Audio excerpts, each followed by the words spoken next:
मकसद में नाकाम हो गई। रानी जिसने इतने हथकंडे इस्तेमाल किए कि वो ज़रून के साथ फिजा की शादी को रोक सके, लेकिन आखिरकार फिजा और ज़रून तो एक हो गए। लेकिन अब रानी है जो कि रुकने वाली तो है नहीं, क्योंकि उसका साजिशी दिमाग कभी भी उसे सुकून से नहीं रहने देगा। अब उसने फैसला किया है कि वो इन दोनों की अलहदगी करवा कर ही दम लेगी। लेकिन अब की मर्तबा वो लाख कोशिश कर ले, लेकिन अब तो उसका चेहरा साकिब के सामने भी आ जाएगा और साकिब को पता चल जाएगा कि उसकी बीवी कैसी है। इस पर वो अंधा एतमाद करता था, जिस पर इतना ज्यादा भरोसा था, वो भरोसे के लायक ही नहीं थी, बल्कि वही है जो कि उसकी बहनों की खुशियों की कातला है। तब वो इस रानी को जानने लगेगा और आखिरकार वो रानी से इतना ज्यादा बदगुमान हो जाएगा कि अब रानी और उसकी जरा नहीं बनेगी।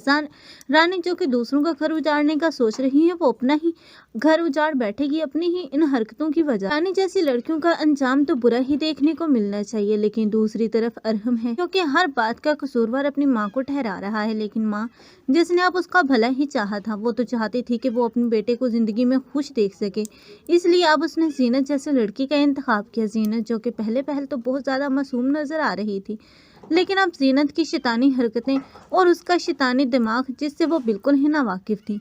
आखिरकार जीनत कि अपनी सास के साथ बहुत ही गलत सलूक करती हुई नजर आएगी, क्योंकि वो तो अपनी सास को अब अपना दुश्मन समझ बैठी है।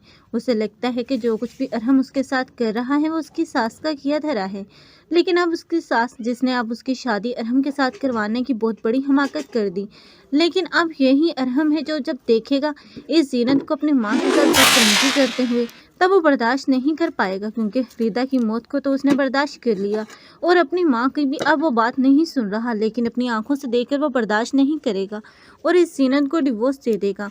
और जीनत होगी और उसकी माँ और बहन जो कि अब बड़ी ही मकारी से जो कि ऊपर वाला पोर्शन अपने नाम पर करवा चुकी हैं, अब वो इन दोनों माँ बेटे को ही अपने घर से निकालेंगी और आखिर यही दोनों होंगे जो कि साकिब के पास आएंगे और उसी की मदद चाहेंगे। लेकिन वहाँ पर रानी है जो कि इन लोगों को धक्के देकर निकालेगी।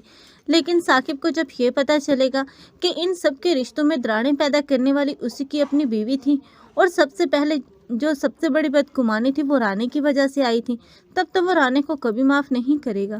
आखिरकार रानी का अंजाम तो बुरा ही देखने को मिलना चाहिए। आप लोगों में से कौन कौन रानी का बुरा अंजाम देखना चाहते हैं? कमेंट सेक्शन में अपनी कीमती राय का इज़हार लाजमी करें। मज़ीद ऐसे रिव्यूज़ के लिए हमारे चैनल को लाजमी सब्सक्राइब कर लें।